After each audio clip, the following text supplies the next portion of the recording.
United States Court of Appeals for the Sixth Circuit in Cincinnati, Ohio, yesterday upheld the individual mandate in President Obama's health care law.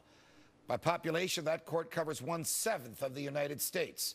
But this ruling is just another in a slew of rulings which contradict each other. This has my freedom fighters wondering, where will the Supreme Court lay its gavel on this issue? All right, Ellis, I suppose you're happy that a federal court of appeals finally upheld the individual mandate. Somehow, somewhere, I don't see it there, they found in the Constitution the authority for the Congress to force you to buy something, not a hat in the sun, not broccoli at dinner, but health insurance. Judge, I feel your pain. I really do. I know you're suffering today. Listen, Judge Jeffrey Sutton, right? He's the guy who was concurring with the majority here. Yeah. And a George W. Bush appointee, the first Republican judge to uphold the president's health care plan. I'm going to make your argument even stronger. Okay. Before Judge Sutton was appointed to the bench, and after he graduated from law school, he clerked for Justice Antonin Scalia on the United States Supreme Court. So here's a possibility. I know this is a dim possibility in your mind, but maybe they're reading the law correctly, that there are things that Congress can do,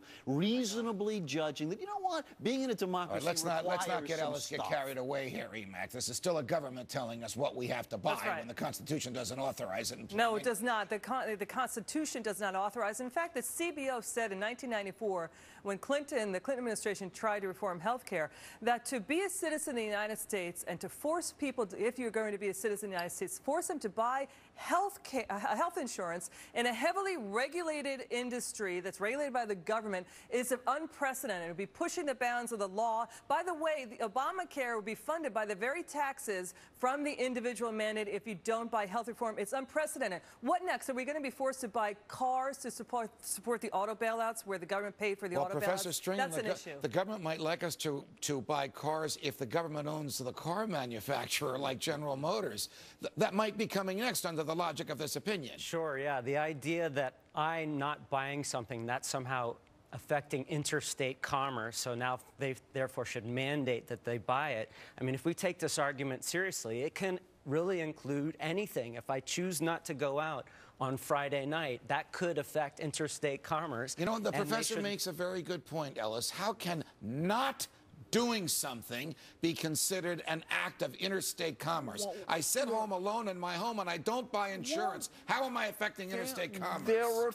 Listen, we all know that the interstate commerce clause has been expanded so dramatically that pretty much every time you pick your nose, far beyond what the framers ever intended, right? Granted, but that didn't happen for the first time yesterday in Cincinnati. That law has expanded over the decades. That doesn't make it right. Do you think that this is really a trick on the part of the proponents of this law to sort of bring about the single-payer system? Because not only is the individual mandate in there, but this requirement that the states make available insurance exchanges might actually be more cost-effective for companies than companies which now provide insurance for their employees. And so big corporations may say, I'm not going to buy this insurance anymore. Go to Trenton, go to Albany, go to Baton Rouge, wherever your state capital might be. But you may be right. I mean, maybe if you all are so upset about this mandate, maybe we ought to have single payer. Maybe we ought to decide that Americans in a decent society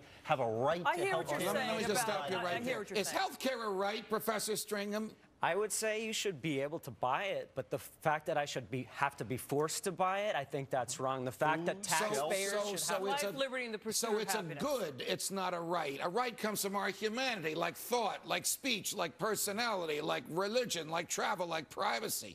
But health care, like food, shelter, and clothing, is a good. You have to acquire. Well, could it be construed as such a life, liberty, the pursuit of happiness? Your pursuit of happiness means you got to be healthy. I hear your point, Ellis. There are other countries that have state-supported healthcare systems. Most. That's the most. But some of them have private elements too, and they're moving to privatization, like Britain and Canada. Ellis, you're a newspaper reporter, and a good one. Thank you. Freedom of the press is a right, but the government doesn't provide the presses and the ink, correct? That's correct, but I don't think I'm saying that. I think that we're all good people here. I don't think any of us want to look into the faces of a sick person and say, you can't go to a doctor.